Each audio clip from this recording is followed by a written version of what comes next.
Hi friends, welcome to Yashikar. நம்மளோட Vijay TV மறுபடியும் Vijay டிவிலேயே serials வந்து இவங்களை வச்சு கொண்டு வருவாங்க அப்படின்னு சொல்லி எதிர்பார்க்கல.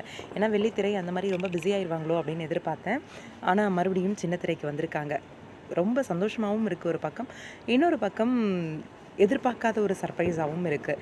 நம்ம சைவம் ரவி அவர் வந்து கொஞ்ச நாள் முன்னாடி ஒரு அப்டேட் ஒன்று கொடுத்துருந்தாரு, உங்களுக்கு ஞாபகம் இருக்கும் அப்படின்னு நினைக்கிறேன். தமிழும் சரஸ்வதியும்ல அர்ஜுன் அப்படின்ற கேரக்டர் பண்ணுறவரோட சேர்ந்து ஒரு பிக் எடுத்து சன் கேரக்டர் பண்ணுறாரு.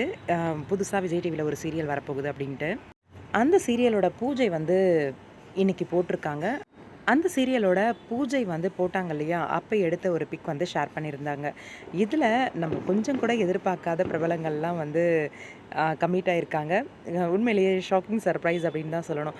நம்மளோட பிக் பாஸில் இருந்தவங்க, அதே மாதிரி ஏற்கனவே கண்ணம்மா பாரதி கண்ணம்மா சீசன் 1 and 2 ரெண்டுத்துலேயுமே சூப்பராக நடித்த நம்ம வினுஷா தேவி, இவங்க வந்து கொஞ்ச நாள் முன்னாடி அப்டேட் கொடுத்துருந்தாங்க. என்னோட புது ப்ராஜெக்டாக சாரீஸ்லாம் வேணும் அப்படின்னு சொல்லி.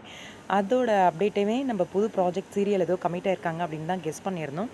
அதே மாதிரி இன்றைக்கி அவங்க இந்த பூஜையில் வந்து அவங்களுமே இருக்காங்க.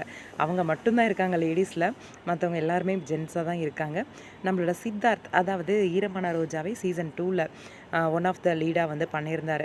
அந்த சீரியல் அவருக்கு ரொம்ப பெரிய ஒரு பிரேக் கொடுத்த ஒரு சீரியல் அப்படின்னு சொல்லணும். நல்ல ஹிட் கொடுத்தது, அவருக்கு நல்ல பேரையுமே சம்பாரித்து கொடுத்தது.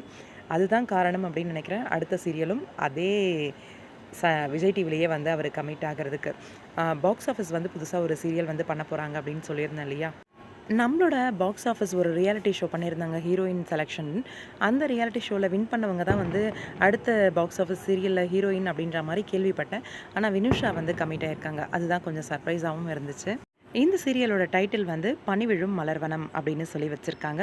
வித்தியாசமான ஒரு டைட்டில். என்னோடய பேக்ரவுண்டில் வந்து ஒரே பட்டாசு சத்தமாக கேட்கும். ஏன்னா இங்கே வந்து தேர், அதாவது நம்மளோட மருதீஸ்வரர் கோவிலில் அதான் பட்டாசு அதிகப்படியாக வெடிச்சிட்ருக்காங்க. பேக்ரவுண்டில் சவுண்ட் ஏதாவது கேட்டுச்சுன்னா மன்னிச்சிருங்க தயவு செஞ்சு.